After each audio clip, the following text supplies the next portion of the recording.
Good morning. Have you ever reached the point when life itself feels like a dead end? You're stuck in a certain circumstance and you've tried everything that you can try. You've seen different pathways you could take to escape the place where you're at or go to a better place, but somehow all of the pathways keep bringing you back to the same place. It's like a circle happens and you try to better your situation, but then you just end up in the same place. And it feels like you're surrounded by dead ends. Well, that's how I felt last week and this week as well. And last week I had something like an epiphany, and I was like, I just need a plan.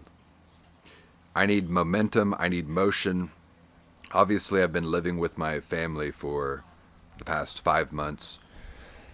And when this began, I thought I would be able to get a job and save up money and be on my way.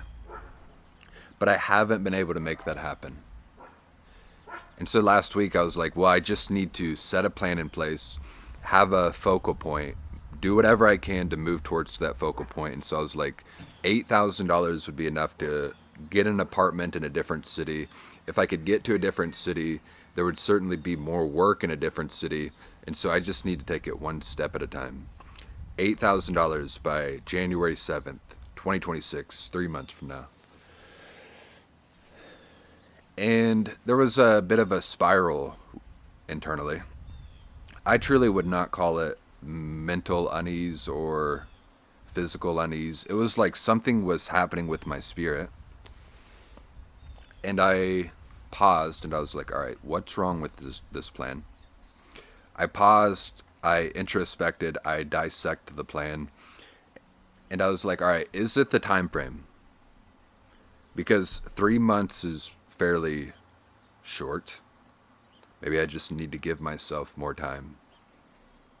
So then I tweaked the plan and I was like, well, what about February 6th? What about March 5th? What about April 4th? What about May 3rd? And all of those didn't fix the problem. There was the plan itself seemed so terrible, so off base, and shifting the time frame didn't fix the problem. So I was like, is it the money?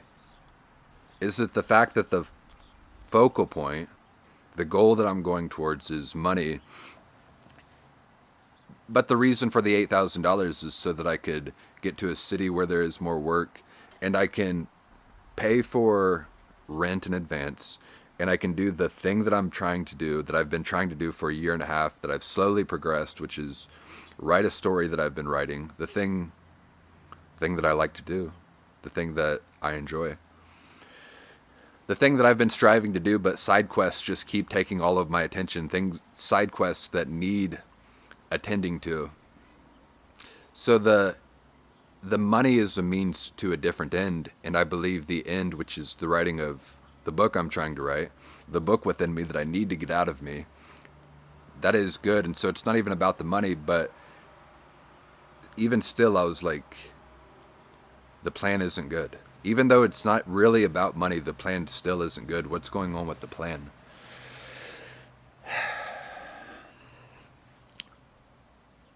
It is the plan itself.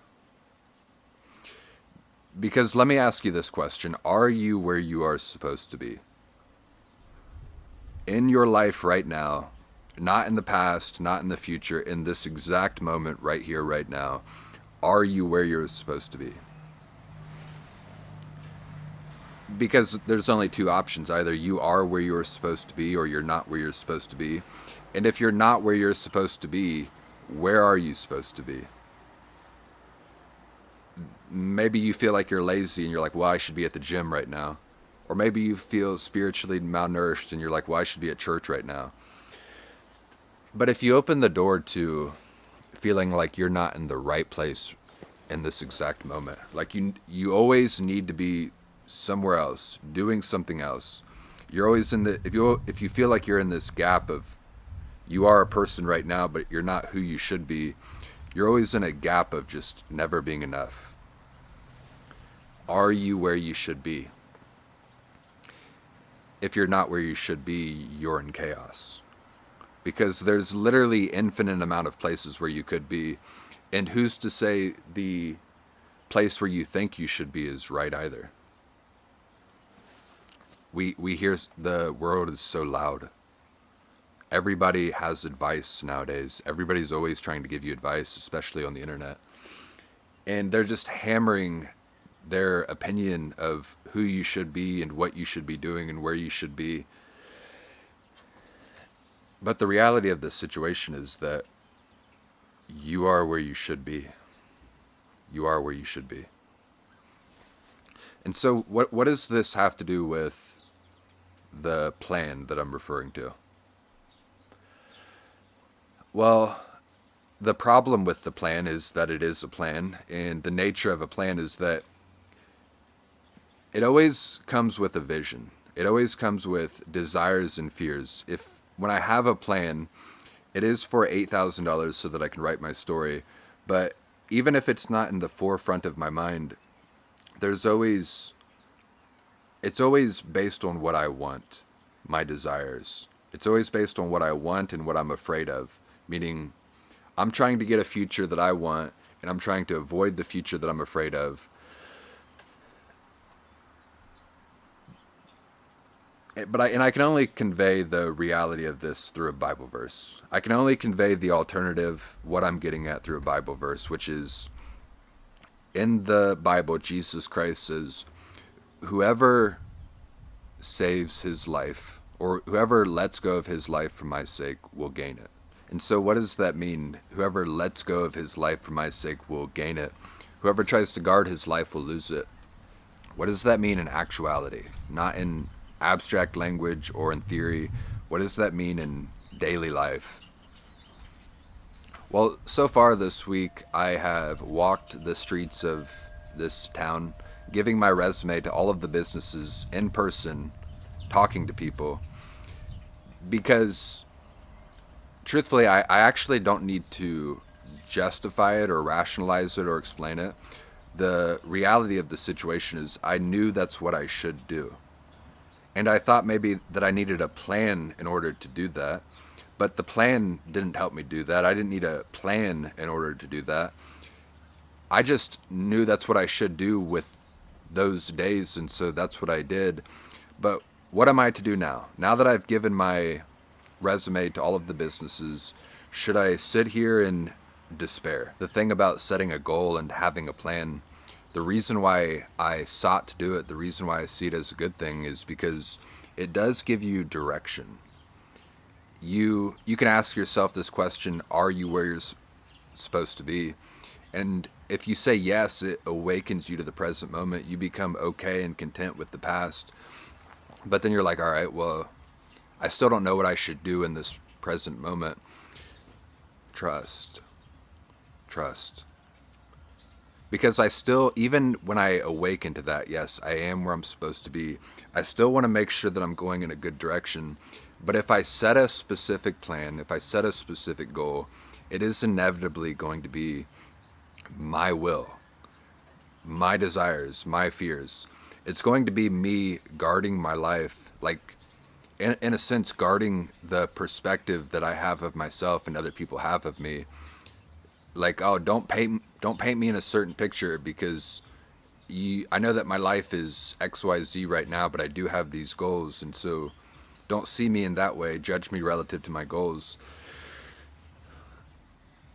The reality is people can judge you, and that's fine. It's not my problem. It's not your problem. It's not your problem, and it's not my problem, because I don't say that in a derogatory way, like, you're certainly wrong if you are judging me in XYZ way, but I just can't care, because I can't carry it. The world will tell you 1,000 different things, and all of the things that the world tells you, they're all contradictory, and so they're always wrong. The better thing would be silence. Continuously letting go. Just so that I can hear God. I want to hear God. I want to see God. I want to understand what God wants from me. I don't want to try to guard the perspective other people have of me and that I have of myself, or guard my fears and my desires, because time and time again, it's always sent me into the abyss. And so again, it's like, well, you are where you're supposed to be. I am where I'm supposed to be. I'm in the present moment. What am I supposed to do now? Trust. You will know. You will know. I knew what to do this week because it was right in front of my face. Take my resume to other people. Go see them in person. Plant the seeds. Be deliberate in getting a job. But I did that, and now I'm not going to sit here in despair. But I'm also not going to be frantic and now start following up with people like, hey, do you want to hire me? Do you want to hire me? I did what I needed to do, and now it's like, I know what I need to do right now, and I don't say this. I'm hesitant to say this because it makes it more difficult, but truly what I need to do is fast. I need to fast because the thing that I'm afraid of is running out of money, starving. That's the reality of the situation. That's why anybody would be afraid of running out of money. And in filth, it's always found. The thing that we want is always where we least want to look. And it's the same thing. I don't need to rationalize it or describe it.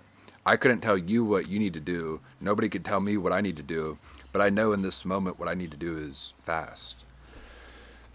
Because I need silence. I need less input. I need less information coming into me.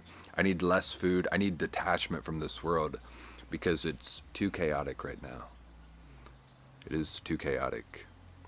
And a plan isn't going to help me. A plan is going to be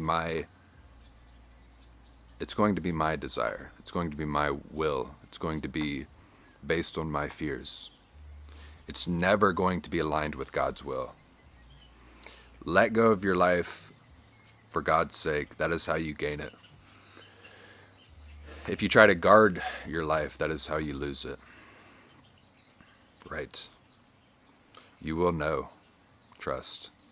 And for now, that's all that I have. Goodbye.